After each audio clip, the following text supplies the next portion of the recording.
BJP का खेल खराब करने और लोकसभा चुनाव में बम्पर जीत के बाद इंडिया अलायंस की नजरें विधानसभा उपचुनाव पर टिकी हैं। कांग्रेस ने अपनी तैयारियों को तेज कर दिया है और जोर शोर से उसका प्रचार भी किया जा रहा है।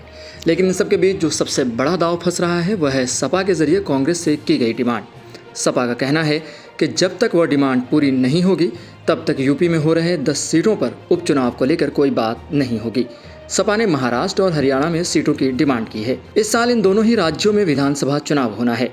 सपा का मानना है कि कांग्रेस को उन्हें इन दोनों राज्यों में कुछ सीटें देनी चाहिए और गठबंधन का धर्म पालन करना चाहिए। अगर कांग्रेस को यूपी में सीट चाहिए तो उसे इस डिमांड को मानना होगा। इस पूरे मुद्दे पर सपा के प्रवक्ता फखरुल हसन चांद का कहना है कि सपा चाहती है कि महाराष्ट्र और हरियाणा गठबंधन में उन्हें सीट मिलनी चाहिए, क्योंकि यूपी में कांग्रेस को कुछ सीटें दी गई हैं, इसलिए महाराष्ट्र और हरियाणा में सीट के वो हकदार हैं। उन्होंने कहा कि गठबंधन धर्म निभाने के लिए यह जरूरी है कि सभी दलों की आवश्यकताओं को ध्यान में रखा जाए और सीटों का बंटवारा उचित तरीके से हो। इस मुद्दे पर कांग्रेस प्रवक्ता सुरेंद्र राजपूत का कहना है कि सपा का गठबंधन कुछ मुद्दों पर हुआ था, जैसे कि जाति जनगणना, संविधान और अग्निवीर जैसी योजनाओं को लेकर यह गठबंधन बनाया गया है, इसलिए यह गठबंधन बरकरार रहेगा। उन्होंने यह भी कहा कि कांग्रेस गठबंधन धर्म का पालन करती आई है और आगे भी करेगी, लेकिन सीटों के बंटवारे पर अंतिम निर्णय पार्टी नेतृत्व द्वारा ही लिया जाएगा। इसके अलावा राजनीतिक विश्लेषकों का मानना है कि यह डिमांड कांग्रेस और सपा के बीच एक महत्वपूर्ण मुद्दा बन सकती है।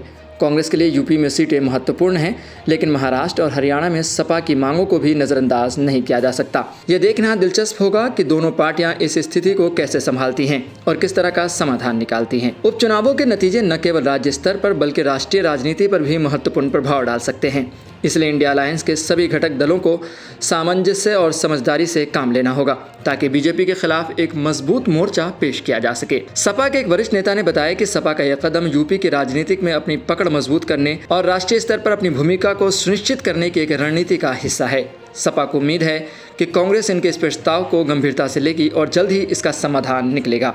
वहीं कांग्रेस के कुछ अंदरूनी सूत्रों का कहना है कि पार्टी नेतृत्व इस मांग पर विचार कर रहा है और जल्द ही गठबंधन के अन्य सहयोगियों के साथ बैठकर इस पर अंतिम निर्णय लिया जाएगा। कांग्रेस यह सुनिश्चित करना चाहती है कि गठबंधन में सभी दलों के हितों का ध्यान रखा जाए और कोई भी दल असंतुष्ट न हो। राजनीतिक विश्लेषकों का मानना है कि अगर कांग्रेस और सपा के बीच इस मुद्दे पर सहमति बनती है तो यह गठबंधन को और मजबूत करेगा और आगामी चुनावों में बीजेपी के खिलाफ एक मजबूत विपक्षी मोर्चा तैयार करेगा। दूसरी ओर अगर ये विवाद सुलझता नहीं है तो यह गठबंधन में दरार भी पैदा कर सकता है, जिसका फायदा बीजेपी उठा सकती है। इसके अलावा जनता के बीच भी इसी मुद्दे पर चर्चाएं हो रही हैं। लोग यह देखना चाहते हैं कि कांग्रेस और सपा किस प्रकार से इस मुद्दे का हल निकालती है और क्या वो एकजुट होकर बीजेपी के खिलाफ मजबूती से खड़ी हो पाती है या नहीं।